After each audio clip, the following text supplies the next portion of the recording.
of Cinema 4D that hopefully everyone really loves.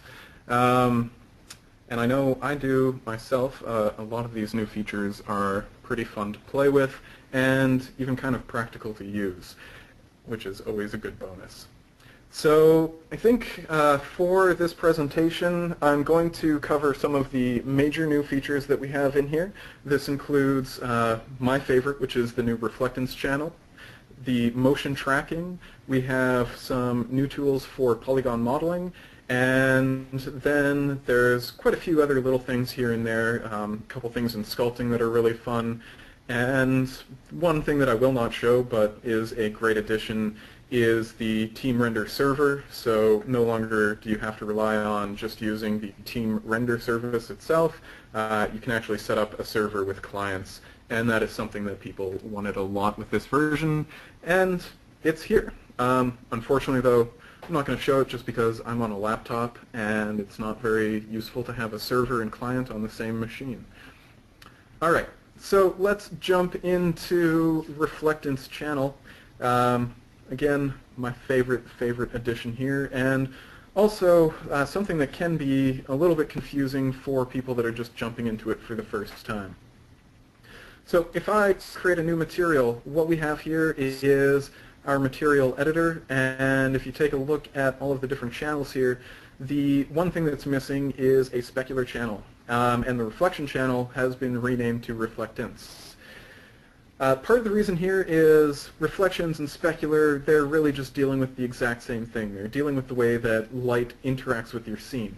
And this is either a fake of the lights in your scene, which would be your speculars, or an actual reflection, which of course is just a reflection. So inside the channel, we now have a layer tab and then a tab that represents whatever your default specular is. And you can adjust these however you want. You can add many layers together. So generally we just click this add button here and we can start stacking these all. And somewhere around 16, 15 layers, something like that. I don't think anybody will ever get to that exact level, but if you do need to, you do have the ability. You can also remove these by clicking the remove button or just clicking on one and hitting delete. Now, when I don't have anything applied or any sort of specular or diffuse applied here, we're just going to get a render that represents our diffuse color. And usually those are pretty boring. So what we can do is we click on the add button here and we can choose any of these different shading models. And each one of these different models represents an individual layer. So the new stuff that we have is shading models for Beckman, GGX, Phong, and Ward. These all share the exact same parameters. The only thing that changes is how that specular highlight or how that reflection is going to be calculated once you start adding roughness to this layer. We then have a new anisotropic shader, and this replaces the old one that was where was that? It's in our shaders, and you can go in here, and it was like Danny or one of these ones. I don't even know. I can't stand those names myself. So now I just like being able to go to this other one, the anisotropic, which is also just as hard to say, but it is what it is. You then have a couple of shaders for diffuse model, and you can actually use these to replace the color channel and global illumination. It's kind of an interesting concept when you get into making your materials, and it can provide really nice results, but it is something that is a little bit slower. Then we do have a cloth model, and this one is really cool if you are doing anything like jean materials or tablecloth. We'll kind of maybe dive into that a little bit, but what I really want to go into is just some of the parameters in these first four here. Of course, we do keep all of the legacy options just for converting old files or if these are what you really enjoy working with. So my favorite model is the GGX model. It provides really beautiful speculars that have a nice sharp point but can also be fairly wide across your surface, and the way that the reflections kind of blur out is pretty much perfect. So when we first add this, we get the new layer up here, and we can double click there and rename this to whatever we want. So we can just do GGX1 for our first layer. And then we can start getting into some of the nitty-gritty options. So you have a couple of previews here. There's one preview of the actual reflectance layer itself, and this is the exact contribution that all of these settings will give you. And then you'll have your actual material preview. Next to the reflectance preview is a graph, and this graph doesn't actually look like anything right now. It's just kind of two lines. But as soon as you start adding roughness, you'll see that this graph is going to give you a curve. And this is the fall-off curve for the specular or for the reflection. So if you're just using a specular, you can actually use this GGX shader to calculate your specular alone or to calculate your reflection alone. And this is determined based off the reflection strength and specular strength. Now, there has been a lot of confusion for earlier stuff put out about what these sliders actually do. And some people just go in here and start being like, all right, I don't want my reflection that strong, let's lower that. And this is actually kind of a confusing little bit of workflow here, because what you're doing in this case is actually changing the strength inside the layer, but not how that reflection is actually blended with the color channel. So whenever you're working with these two sliders here, it's best to work with either 100% or 0%. And then you can actually use the slider up at the top to control the blending for that with the color channel. So if I wanted to have a reflection, I would set the reflection strength to 100% just like it is, and then to get that to blend with the color channel, I would use this slider up here to actually create that blend. And if I go down here and just lower the value for this, maybe like a blue, you can see that a bit better. So if we go here, we have 100% reflection, and then we can change that. And as we render in the viewport, you can kind of see the results of that. And might just be a little bit slow here. Not too sure how fast my laptop is going to be with this. So we can go with a smaller section just so we can see that a bit faster. And if we need to, we can always increase the brightness of this light. There we go. So this is now giving me a reflection based off of, actually I believe this is based off my sky. So if I go into the lights, one thing that I want to do is just make sure that I turn on show and reflection, and that'll turn this area light essentially into a reflective plane. And that will make this pop a lot more when it does render.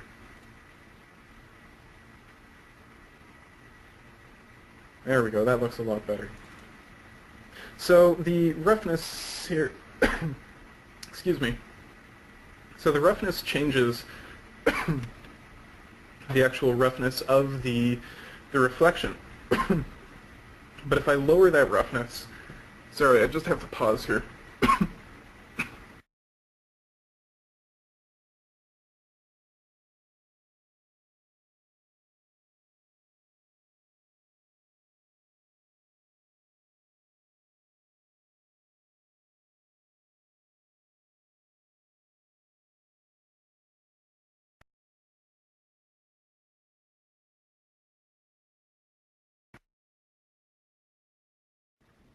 Alright, so I think I'm good. Thankfully that gave things a chance to render, and you can see just what happens with the roughness there when we lower it.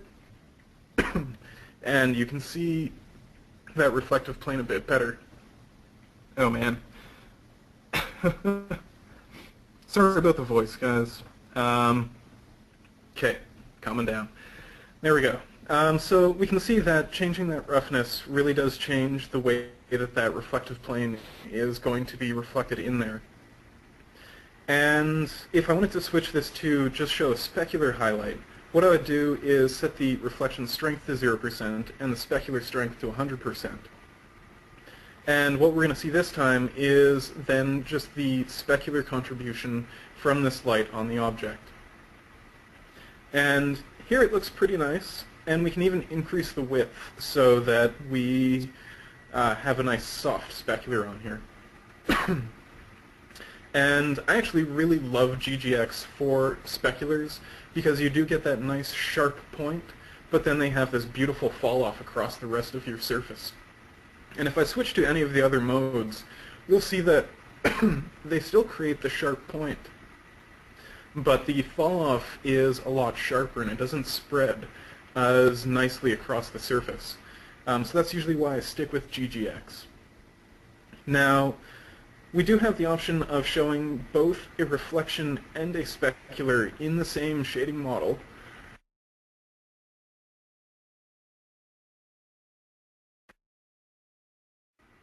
But when you do that, you're kind of limited by the single roughness value. So you can either have a sharp specular and a sharp reflection, or a rough specular and a rough reflection. And that's where you actually start getting into using multiple layers together. So I can say that I want to have this one be my reflection, and it's going to be fairly sharp, so just a little bit blurry. And then I want to add a second layer on top of this. And you'll see that as I add that second layer, it's actually going to overwrite everything else. And that's just fine. I'm going to change the reflection strength to 0% and the specular to 100. And there's no results, so I just have to change the roughness here. So now I have this nice specular highlight that I'm going to see. So once I have the specular highlight, I want to blend these layers together.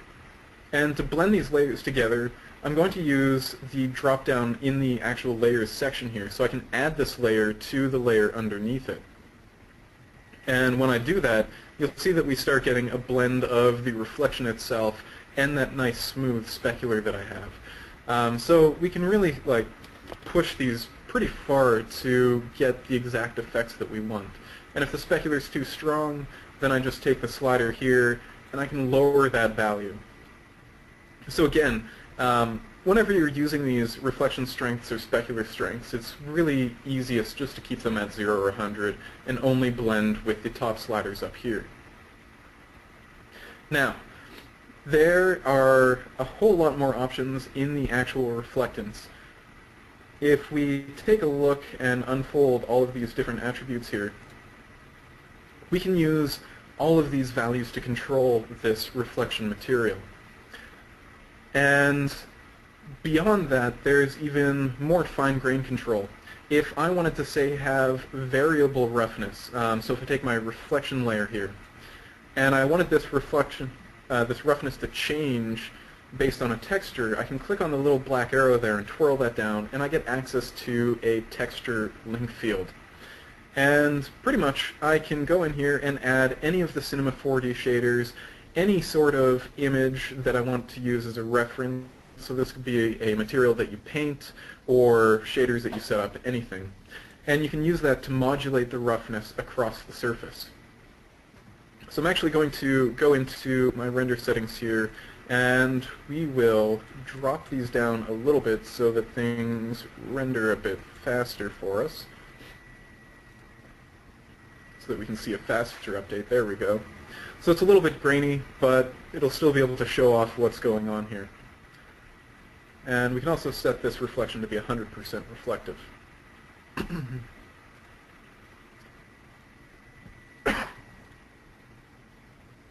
Maybe just a few more samples.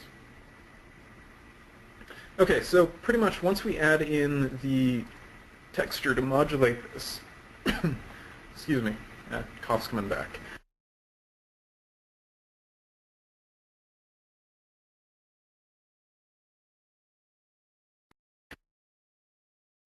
Alright, so now we have the material applied, and pretty much the white value is going to be the maximum roughness that can be achieved, and black is going to be the minimum amount. And if I start clamping these values, you're really going to notice a difference in the render. And again, we just have to let this update here.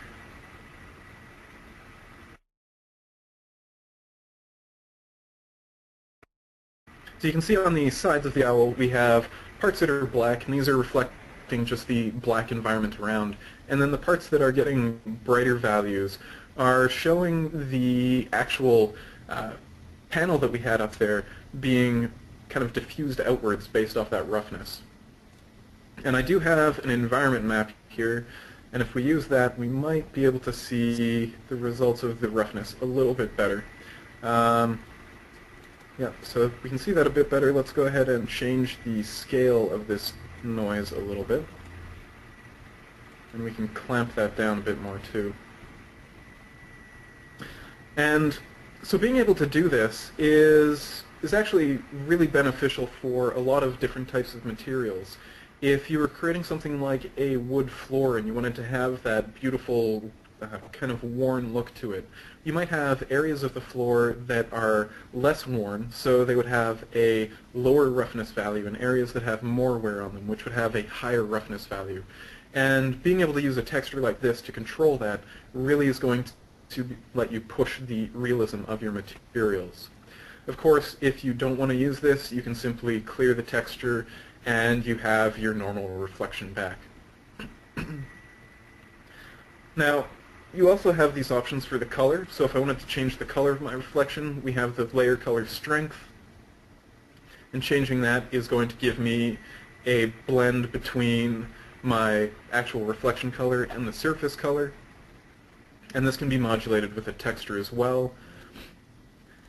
And then we have a layer mask. And the layer mask is actually the exact same thing as this slider up here. So it's controlling the opacity of your reflection. Or in previous versions of cinema, this would have been the same thing as the actual strength of the reflection. So you'll see if I change the slider up here, it changes my layer mask as well. And I can kind of switch between those as needed. The next thing that we have is a Fresnel system built into the actual reflectance.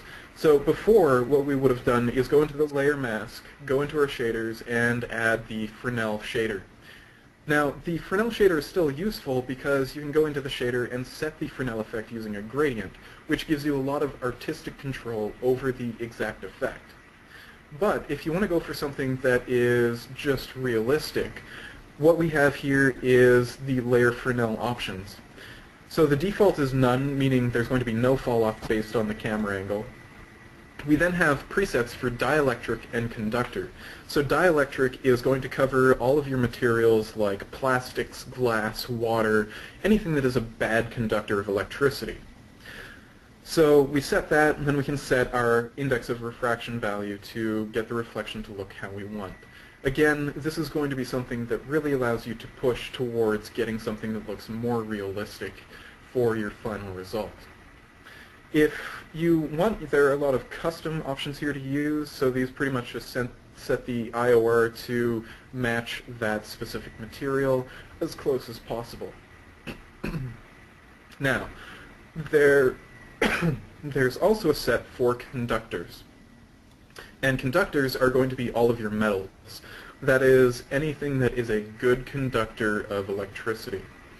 And in the presets here, you have a lot of options for different metals, and these are actually based off data sets that have been extracted. So they're a little bit more straightforward, or a little bit more complex than just setting an index of refraction value. There's actual RGB values that are stored in here for different angles. One of the ones that shows this off the best is the tin turlide. And I'm just going to turn off the color here so that we can see only the values for this. And I'll disable the light and turn back on the sky. And what you'll see is we're going to get fairly strong color shifts around the edges of this object. And just to show this off a bit better, I'm going to bump the exposure on my HDR just so that we can see that, and maybe focus on an edge here. And so you'll see, rather than just being a perfect copper tone, it's copper but then also starts blending into reds and blues around the edges. And this is because of that data set that's been stored inside of the actual Fresnel for this object, or for this Fresnel setting. The next set of options that we have are some layer sampling options, and these ones are pretty handy for some cases. When you're using the standard renderer, you need to use the layer sampling to set your sampling subdivisions. Anytime you're using blurry reflections, it is going to need more samples to get a smooth result. So when you're using the standard renderer, you want to use the sampling subdivisions to get a smoother result. When you're using the physical renderer, like I am right now, this gets grayed out because all of those sampling subdivisions are going to be calculated by the physical render engine itself. So that one is kind of nice because it's kind of like you set the value and you just let it go. The one option that's kind of hidden inside of the layer sampling is distance dim. And this one is pretty cool for doing anything like product rendering or just kind of getting a little bit more control over your renders. So in this case, I'm just going to set up a quick little example here that'll render a bit faster than the owl that I have. So we got this, we have applied the material to the floor. Let's just disable the color, and we can disable this specular here and add Beckman. Again, doesn't really matter which shading model, as the one that you want to use is really just your preference. Now, the thing that I'm showing off here again, distance dim, we can click this on, and what you'll see is the reflection itself is only really close to the object. And if we click on the little black triangle here next to distance dim, we can get the attributes for this. So the first thing we have is a distance, and this is going to let us calculate a distance from the object and control that reflection falling off based on that distance. We then have a fall-off slider that allows you to control the bias for this fall-off. So in this case, if I want it to fall off fairly fast, I can put this into a negative value, and if I want it to fall off slower, I can set this to a positive value. And you'll see there with the positive value we get a sharp line, and that's just because the fall-off curve here is very sharp. But if we reduce that a little bit, we get something much smoother. I can also increase the brightness of the reflection just to make that over bright to illustrate that a bit better. So this is actually quite a cool feature for doing any sort of product rendering and stuff like that. Now let's go ahead and jump back to that owl, and we can take a look at some of the other shading methods that we have. So when we're using the anisotropic, here we have a lot of different options for creating brushed metal effects. And of course we want to have some roughness when we're doing this, so we're not really going to see any result if we're using no roughness at all. Then where we get into the real nitty-gritty of this guy is under the layer anisotropy. The first thing we have is reprojection, and this is useful if you want to have a single instance of the scratches that are going to be created. So if you're creating like a knob on a well, I guess how many things have knobs anymore? It's usually just touch panels. But if you were creating a knob on, say, like an amplifier for a guitar or something like that, you wanted to have that nice brushed surface that's a circular pattern. You'd set this to radial, and then you can use your texture mapping options to change where that radial pattern sits. Then in here, we can actually set the pattern. So if we wanted a radial pattern, we would set the pattern for the scratches to circular, which is going to allow us to have circular scratches along the object. And we can also then add the scratches themselves through the primary scratches here, and you'll see that those will start coming up in the render as it goes through. Now they're pretty faint, and so we can start adjusting the intensity of these scratches using the values down here. If I want to change the actual intensity, I can up the amplitude, which pretty much changes the contrast of your scratch texture, and therefore gives you much kind of more contrasty results in this contrast for the render itself. Then I can change the scale, which is the scale of those scratches, so if I want them smaller, there we go, we have nice fine scratches, and then the length as well. So if I wanted these to be really long scratches, I would change the length to make those longer. Now, if I wanted to have kind of more in here, I can also go into my reprojection, and I'll set this to planar. And with the planar, I can now change the scale of this whole thing so that I can get individual instances. So might need to set these to fairly low values, but eventually what we should see are individual brush patterns in here. and maybe we'll go to 20%. And you can see there's one of the circular patterns, and there's another. We start getting more. So this offers a lot more control than the old shader that we were using for anisotropic effects. Then the other one here that's really special is the cloth, and this is just going to give us a purely reflection-based cloth simulation, especially just for the look. So it's rather big right now, but as I scale this down, you'll see that what we get is something that looks very close to an actual cloth surface, without having to go in and set bump maps or search the internet for materials, or go into Photoshop and try and create something that looks nice. In here, there are a lot of presets, and they give you really great starting points for creating these different surfaces. But for the most part, you can also just go in here and start playing around with the different features. A lot of these you don't need to worry too much about. The only ones that you really need to think about when you're going in here is the diffuse warp, diffuse weft, specular warp, and specular weft. And these allow you to control the actual color of your cloth material. So if I wanted a blue cloth, I would change the diffuse warp, and that's going to give me a bright blue cloth. And then any of these other ones are going to be the little like flecks that you see in there for color variation, or any of the darker stuff. So again, there is so much in this reflectance channel that is absolutely excellent. And it is a lot to kind of go over every single little feature. Thankfully, I am also currently working on a series for Cineversity that goes over all of these features and everything in much more detail. So let's say that that is fine for the reflectance stuff. Again, it is a lot in there, but just those basics are good to get you going. One of the other new features that we have inside Cinema 4D is going to be a new function for creating polygons. So everybody, well, hopefully everybody is familiar with the Create Polygon tool. It was pretty single-featured, didn't work with undos.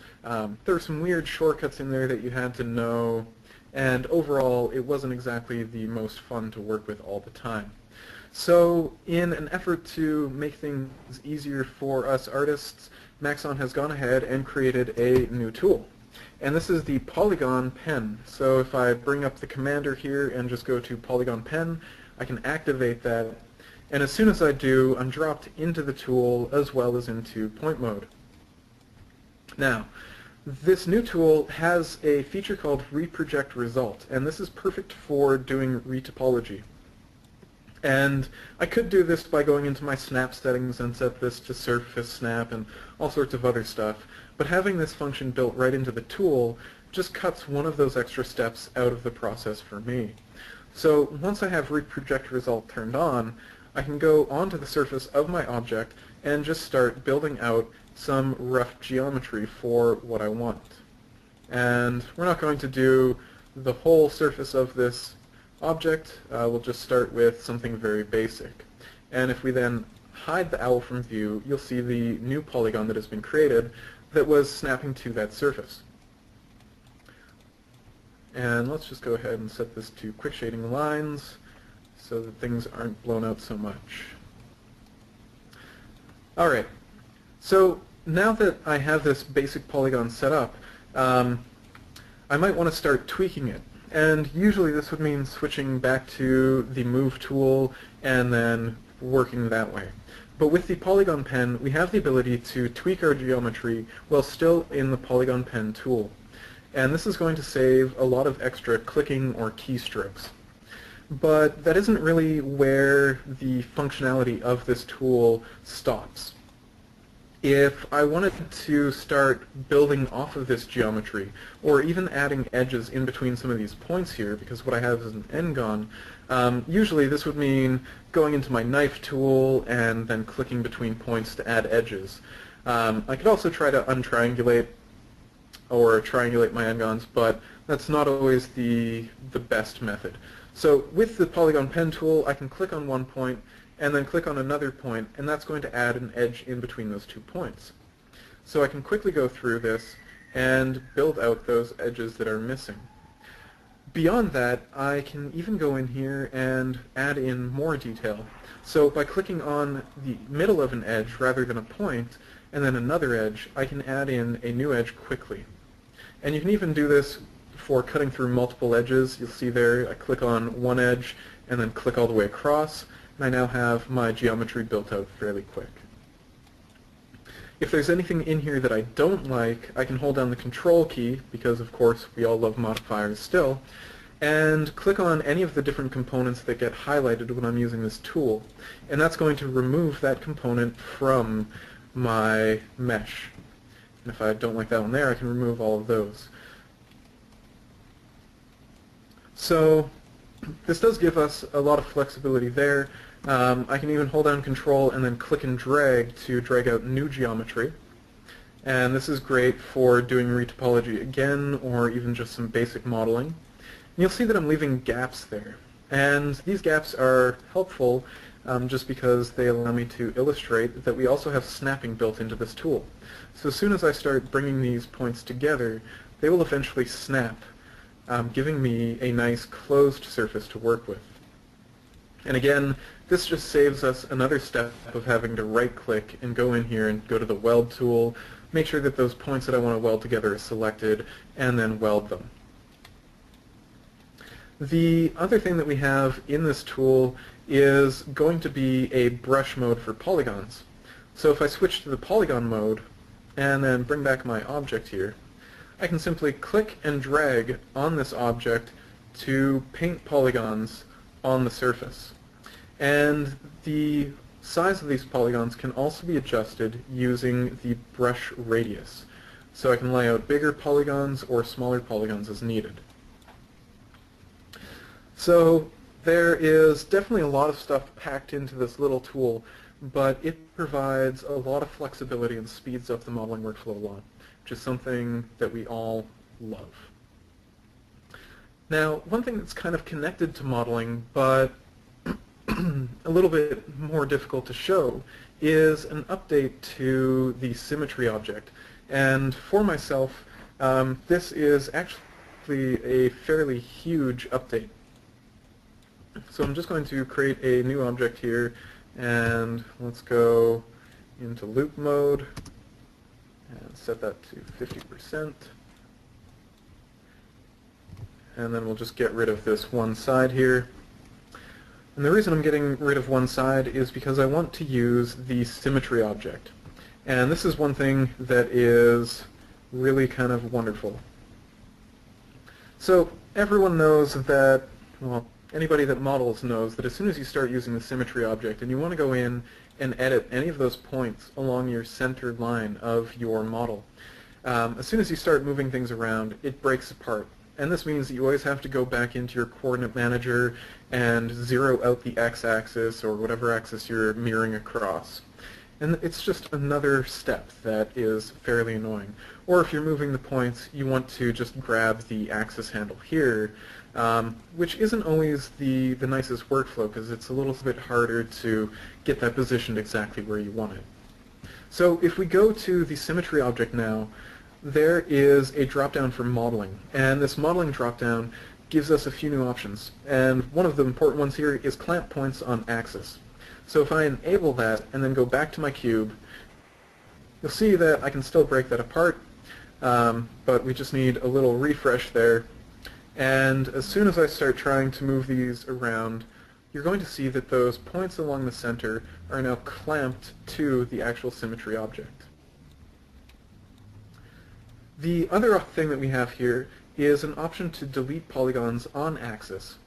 So if I enable this and then go into my object here and start extruding things, you'll see that the extrusion is already clamped to the center, which is hugely helpful. If I disable the symmetry, what we should have seen was these polygons being removed, but apparently might be a bug that's still in the system. So hopefully that'll come up in a future update where those get cleared properly. I guess nothing can be perfect all the time. Now, one of the things that does work here is the automatically flip. And this one is interesting just because usually when you're working with a symmetry object, you have one side of the object that you can work on and then a side that is just completely dead to you. This isn't a huge problem, but when you're trying to make edits, sometimes it is nice to be able to see things just from the other side.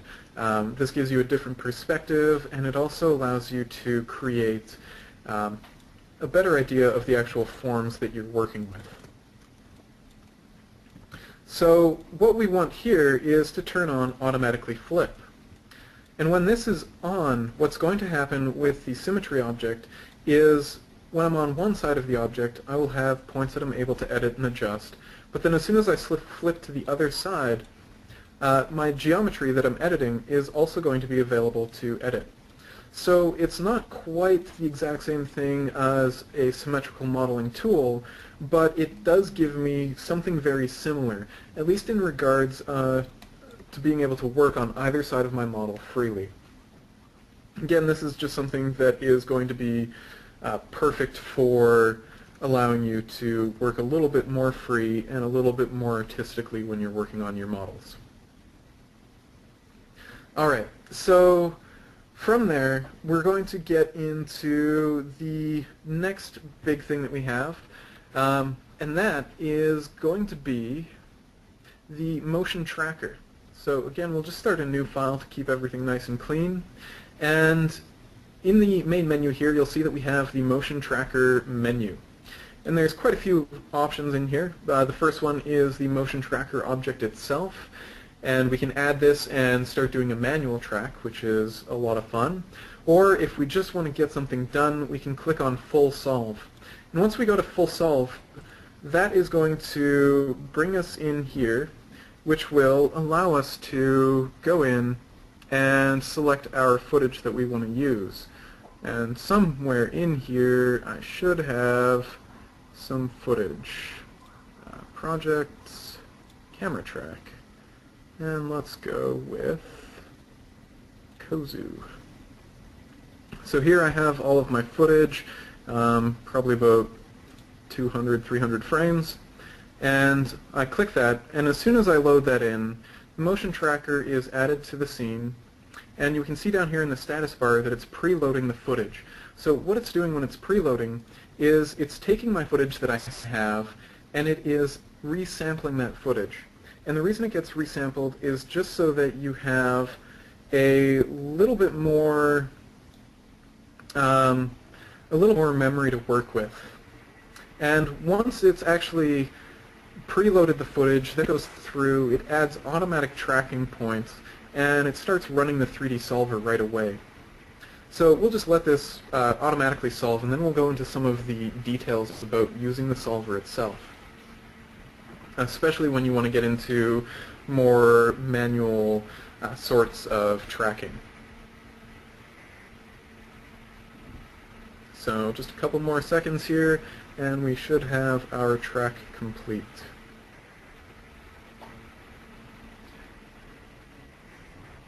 And so when you are working with this solver, it is good to note that it can handle many different types of solving. You can deal with nodal pans, you can deal with planar solving, and of course the easiest one to work with is going to be something where you have a combination of a camera rotation and movement, so you get lots of parallax to work with.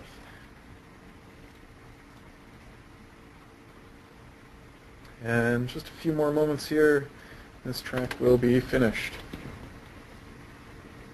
Alright, so that would be the automatic track finished.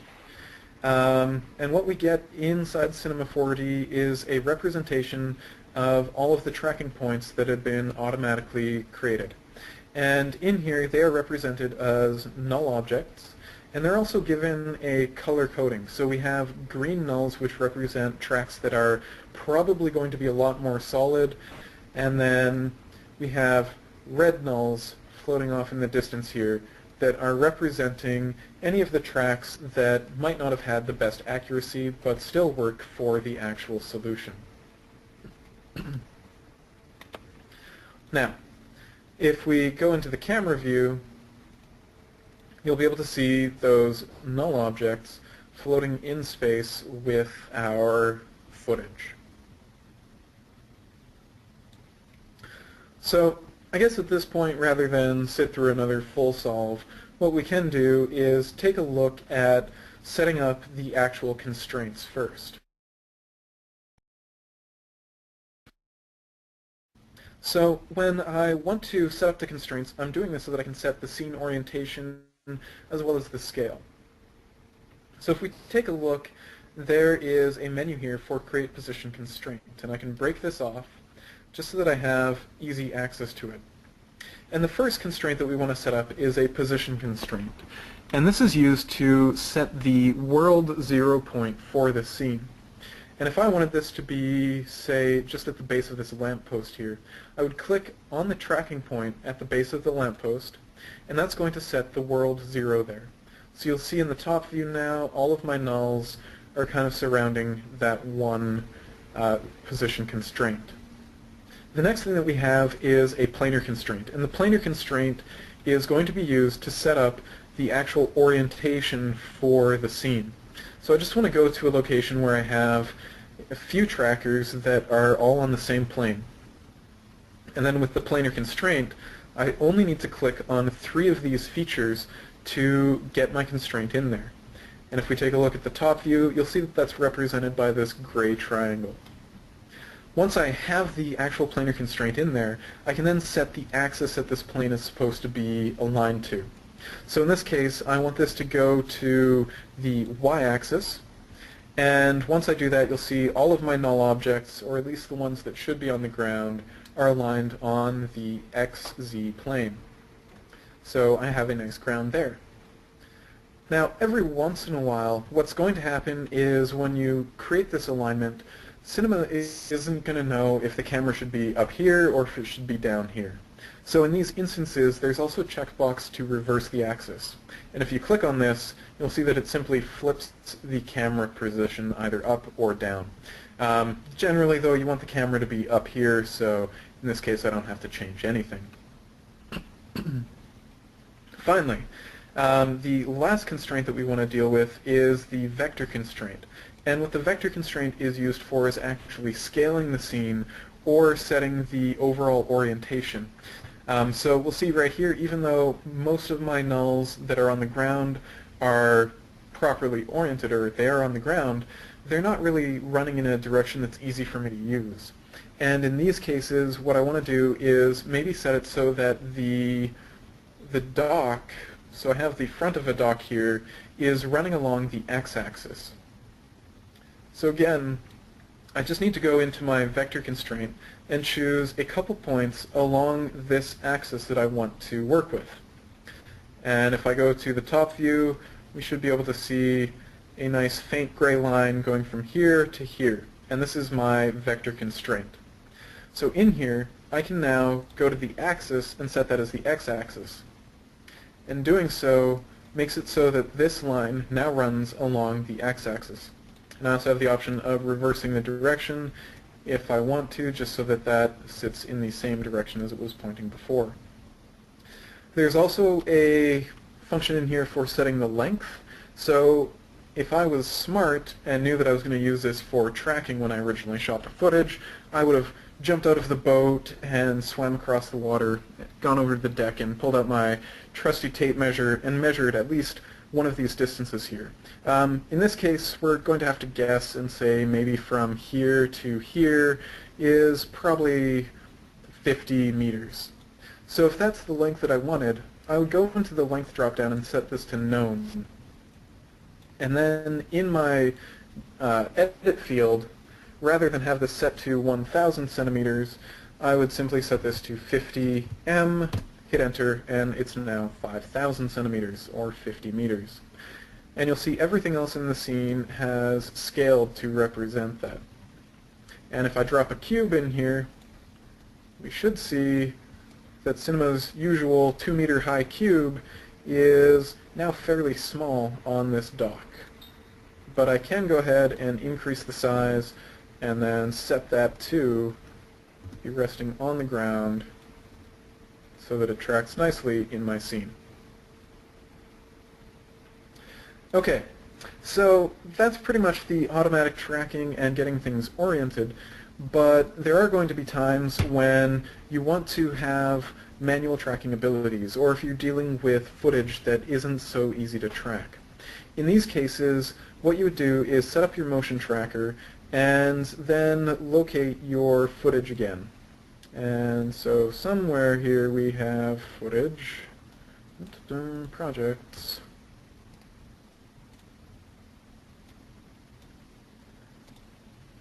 and we should have tracking. So we can go to Kozu again, load that in, and this time you'll see that Cinema is not actually preloading the footage. It's going to load the footage once I start adding in my first 2D tracks, but this really gives me an opportunity to also show off the resampling, and that's that slider here in the footage. If I lower this, it's going to use less memory to actually cache all of my images, but I do get a lower resolution image. And the actual tracking points are based off of this exact image that you're seeing. So sometimes if you do have very visible markers, you can go with fairly low values for your resampling, but if you need fine-grained control, you can also set the resampling to 100%, which gives you a 1-to-1 pixel resolution. It also means that the amount of RAM that will be used once you start caching your images is going to increase. For most purposes, though, usually sitting somewhere around 80 to 90% is just fine, and the cache is fairly small and still gives you enough detail to track. Now, to actually start going in here and create a manual track, we have to go to the 2D tracking tab. And this gives us the option of automatically creating tracks. So if I just create auto tracks here, you'll see that it populates the image with a whole bunch of features that it kind of is trying to determine as best possible features. And I can set the number of tracks that I want there. So if I go 3,000, you'll see that it adds a lot more tracks. If I change the minimum spacing, it's going to give me even more.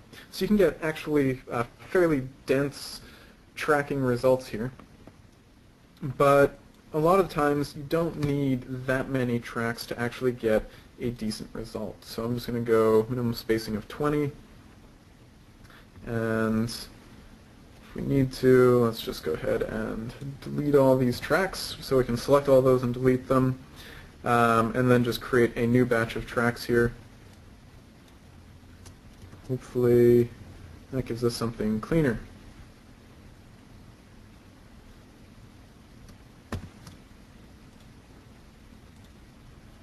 And let's see, we should be getting some sort of tracking markers in there. And if not, we will just reset that quickly.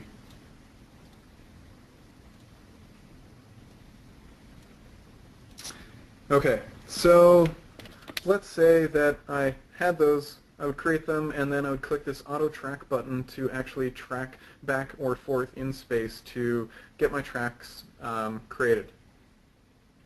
And that does work fairly well, but again, we wanted something that gives us a lot more control. So that's where the manual tracking is going to come into play here. And with the manual tracking, I can hold down the control key on my keyboard and then start clicking on different features in the scene to add my own manual tracks in here.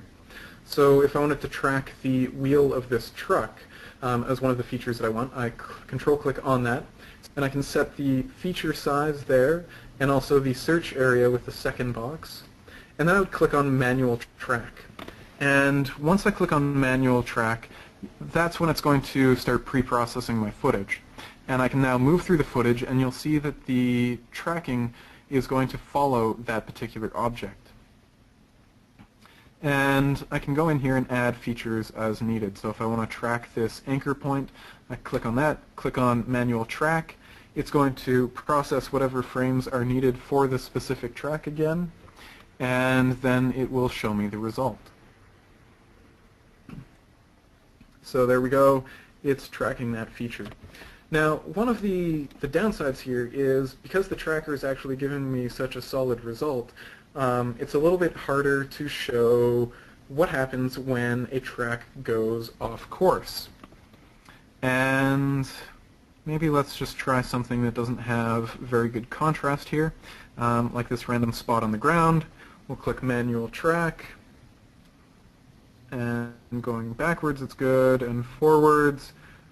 There we go. We start to lose it right here, and you can see where it's just jumping around. So in situations where we start to lose tracks, it's pretty easy for us to fix that. All we need to do is click and drag the track to the location that we want, and Cinema will automatically start to recalculate that track and try to maintain the original position. So we'll see here it just kind of messes up for one moment, so we'll fix that one frame as well, and we now have a nice solid track for that point. Now these keys that have been added, they are visible in the timeline when I select a specific track, and that does mean that if I don't like them or if I want to reset one, I can simply select the key inside of the timeline here and then delete that and reset it. So in this case I can get rid of both of those. And let's just go remove key and remove key. So we're back to that position, or that time when it kind of jumps all over the place. And the other option that I have is I can go to a point in time before it loses the track, right-click, and then choose Insert Key at Track Position. And so that inserts a key exactly where I want it to be, and again the track is recalculated automatically. And that gives me a little bit more accuracy, just because I'm not actually having to move the track location. So that gives us pretty much everything that we need for the motion tracker. Once I have enough user tracks set up, I would then go into my reconstruction tab, and I can set what sort of solve method I want to use depending on my camera move that I had. I can set the focal length for the camera that was used, as well as the sensor size. Most of the time, Cinema is actually smart enough to figure these out on its own, but if you do have this extra data to add, it's definitely going to be a help. The other thing that is available here is with the 2D tracking, you can blend auto tracks and manual tracking, so you do have the ability to augment an auto track with manual tracks. And then filters for setting up the cleanliness of your tracks. So you can determine a minimum length that tracks can be alive for before they are actually considered as a valid track. Another handy one is the error threshold here. So if you only want to use low error value tracks, you would lower the error threshold. And then Smart Acceleration is a magical blend of different elements, but pretty much it is looking at the acceleration of a single marker on the X or Y axis, and if it is beyond a certain threshold, then it's just going to say, you know what, this track, it's too crazy, we're not going to use it. So all of these different things give you a lot of different options to try and clean up the solution for your tracking. So all of that there would be the major features that are in this release. I hope they look at least a little bit tantalizing. I know myself, I definitely enjoy most of them. Some of them, there's always going to be different things for different folks. There's even some stuff in sculpting which I love, but yeah, I think right now we're kind of running into about 50 minutes or so, so I guess at this point we can open it up for questions if there are any, or yeah, I guess maybe even show a little bit of the sculpting if that's okay. Yeah, we'll see if anybody has any questions. You can go ahead and type them in to the questions box there and we'll get them answered. There aren't any at this time yet, but give everybody a couple seconds to type something if they want. All right. Probably you did such an excellent job answering everything, there are no questions, you know.